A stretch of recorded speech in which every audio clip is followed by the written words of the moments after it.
Hello friends, welcome to my channel. कैसे हैं आप सब लोग? आशा करती हूँ बहुत अच्छे होंगे। ये शनिवार की वीडियो है जब जागृति गई हुई थी पीहर, और मैं इस वीडियो को एडिट नहीं कर पाई। कारण ये कि एमी सारा दिन भौंकती है घर में और पूरे दिन टीवी चलता है हमारे घर में, तो मुझे बिल्कुल भी टाइम नहीं मिलता कि मैं अपनी वीडियो को एडिट कर पाऊँ। तो सुबह मैं जल्दी आ गई थी शिप्रा के यहाँ से, क्योंकि क्षितिज 7 बजे जाता है, तो क्षितिज को जाना था, इसलिए उसकी चाय वाय बनाने वाला कोई था नहीं, इसलिए मैं आ गई क्योंकि जागृति गई हुई थी। तो पहले मैंने गर्म पानी लिया जब तक क्षितिज सो रहा था, तो मैंने इतनी देर में गर्म पानी ले लिया और उसके बाद उसकी चाय बनाई। अभी वो नींबू वाली चाय ले रहा है और उससे उसको काफ़ी एनर्जी मिलती है। मैं यहाँ पर गर्म पानी ले रही हूँ क्योंकि गर्म पानी बिना मेरे बिल्कुल भी नहीं चलता है, पेट में ऐसी घबराहट सी होने लगती है। तो मैं शिप्रा के यहाँ से आज गर्म पानी लेकर नहीं आई थी, सीधी ही आ गई नहाकर। तो फिर मैंने सोचा घर पे जाके गर्म पानी ले लूँगी। और गर्म पानी आप लोग भी ज़रूर लीजिए करें, जिनको भी गैस बनती है पेट में या कोई तकलीफ़ होती है पेट में। तो इससे क्या रहता है कि आपका कब्ज भी दूर हो जाता है, पूरे दिन फुर्ती बनी रहती है। मैं जिस दिन गर्म पानी नहीं लेती हूँ उस दिन मेरे पेट में बहुत गैस बनती है।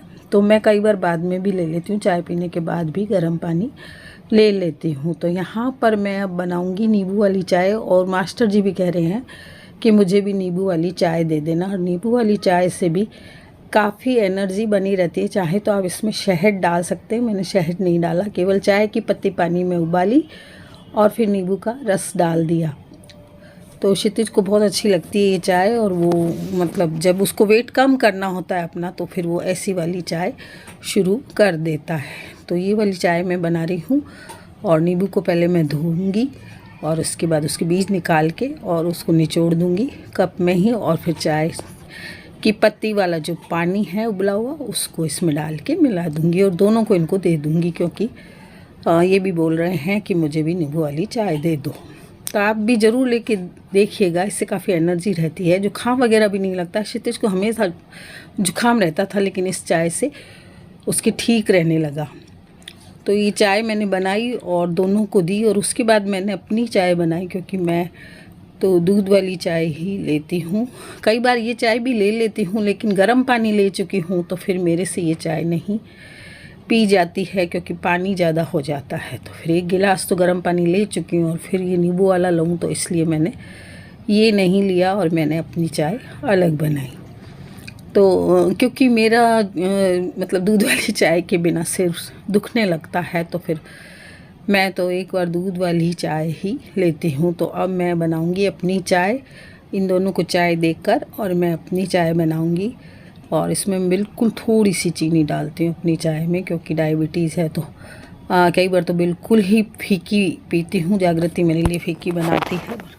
कई बार ऐसा लगता है बिल्कुल फीका सा मुँह हो जाता है, तो मैं बिल्कुल थोड़ी सी इसमें चीनी डाल लेती हूँ जिससे पी सकूँ। नहीं तो चाय बिल्कुल थोड़ी फीकी होती है तो पी नहीं जाती है मुझसे। तो बस चाय को मैं थोड़े सारे ज़्यादा उबाल दे के बनाती हूँ, थोड़ा सा ज़्यादा इसको उबाल लेती हूँ तो काफ़ी अच्छी बनती है। इलायची डाल लेती हूँ और चाय बहुत अच्छी बनती है, इलायची वाली अच्छी लगती है चाय। इसके बाद मैंने अगरबत्ती की थी, नहीं तो कई बार मैं आते ही अगरबत्ती कर लेती हूँ भगवान के, लेकिन आज मैंने पहले इन लोगों की चाय बनाई क्योंकि क्षितिज को लेट हो रही थी।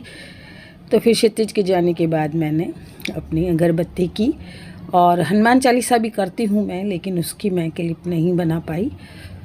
तो एक बार भगवान को अगरबत्ती कर देती हूँ, सारे घर में अगरबत्ती फेर देती हूँ, इससे मेरे घर में पॉजिटिविटी बनी रहती है। मुझे ऐसा लगता है कि मेरे घर में पूरे में पॉजिटिविटी बनी रहती है। भगवान की जो अगरबत्ती करते हैं हम, उससे सारे घर में खुशबू हो जाती है और बहुत अच्छा एक माहौल हो जाता है। इसके बाद मैंने सफाई की।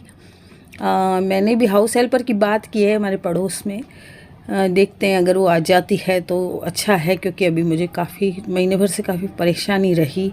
अब तो शिप्रा अपना सारा काम करने लगी, लेकिन महीने भर मुझे बहुत परेशानी रही, अपने घर की भी सफाई, वहाँ की भी सफाई, और सारा काम करने से मुझे काफ़ी दिक्कत हुई। और मैं सोच रही हूँ कि शिप्रा के भी लगा दूँ और मैं भी लगा लूँ, लेकिन मिलती नहीं है काम वाली। तो बात तो की है मैंने अपने मेड की, लेकिन देखते हैं क्या होता है। अब यहाँ पे मैं बना रही हूँ खाना, दाल बना रही हूँ, क्योंकि क्षितिज डाइटिंग पे चल रहा है, तो वो फिर बिल्कुल जैसे 2 कटोरी दाल ले लेता है तो रोटी बिल्कुल कम खाता है। तो एक दाल को मतलब मैं पतली सी बना देती हूँ, जैसे सूप होता है उस तरह से बना देती हूँ। तो अगर कोई सब्जियाँ ज़्यादा होती हैं घर में तो मैं दाल में सब्जियाँ भी डाल देती हूँ, और नहीं तो फिर टमाटर, हरी मिर्च, अदरक से बना देती हूँ, तो दाल अच्छी लगती है। हम यदि रोटी कम खाएं, थोड़ा सा दाल खा लें तो पेट भर जाता है। सलाद खा लें, इससे क्या है काफ़ी पेट भर जाता है। तो कई बार तो एक ही रोटी खाता है और कई बार पतली पतली 2 रोटी खा लेता है बिना घी लगाई हुई। तो फिर मैं उसके लिए दाल बना देती हूँ कि चलो कुछ दाल तो खा लेगा।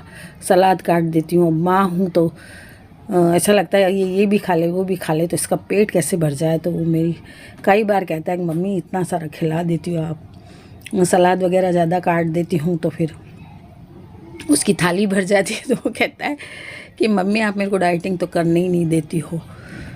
तो ऐसी चीज़ें दे देती हूँ जिससे शरीर नहीं बढ़े और डाइटिंग हो जाए, पेट भर जाए। तो दाल बना के और मैं मतलब एमी का दलिया बनाऊंगी, क्योंकि एमी कभी कभी क्या है चावल से परेशान हो जाती है, चावल वाली खिचड़ी से, तो फिर उसका दलिया बना देती हूँ। तो सुबह का रूटीन जब जागृति नहीं होती तब मेरा ऐसा रहता है, नहीं तो फिर मैं अपने दूसरे काम करती हूँ। जागृति होती है तो सुबह खाना बना जाती है, और नहीं होती है तो फिर मैं खाना लेट बनाती हूँ, सफाई वगैरह करके बनाती हूँ। तो ये रोटी का जो हमारा कैसरोल होता है इसको भी धोते रहना चाहिए, गंदा हो जाता है और इसमें अजीब सी स्मेल आने लगती है, इसलिए इसको भी धोते रहना चाहिए।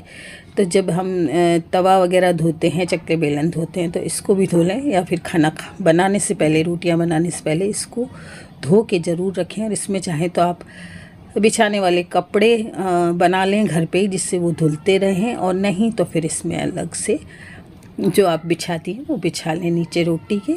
और मेरी मम्मी तो एक रोटी बनाया करती थी पहले, नीचे की थोड़ी कच्ची पक्की रोटी बना देती थी और उसके ऊपर रोटी रखती थी।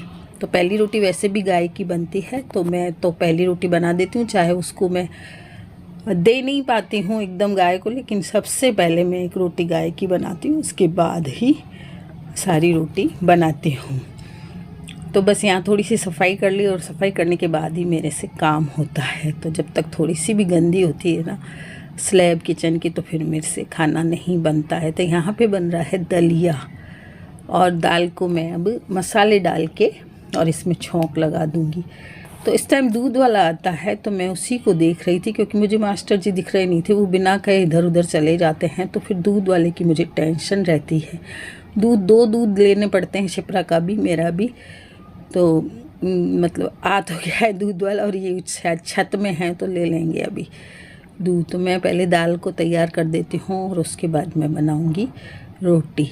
तो अभी इसमें मैं टमाटर डालूँगी, हरी मिर्च डालूँगी और अदरक डाल के इसको छौंक लगा दूँगी, और दाल बन जाती है, सब्ज़ी बन जाती है। तो फिर ये रहता है कि चलो रोटी बनानी है, तो रोटी तो मैं गरम बना के ही खिला देती हूँ। तो एक बार तैयारी हो जाती है ना, तो फिर कपड़े धो लो, कुछ भी कर लो। तो मुझे मशीन भी लगानी थी कपड़े की, इसलिए मैं पहले तैयारी कर रही थी। मैंने कहा तैयारी हो जाए, दाल की सब्जी वगैरह या एमी का बन जाए। दूध भी आ चुका था, और दूध आ चुके थे, एक शिप्रा का एक हमारा।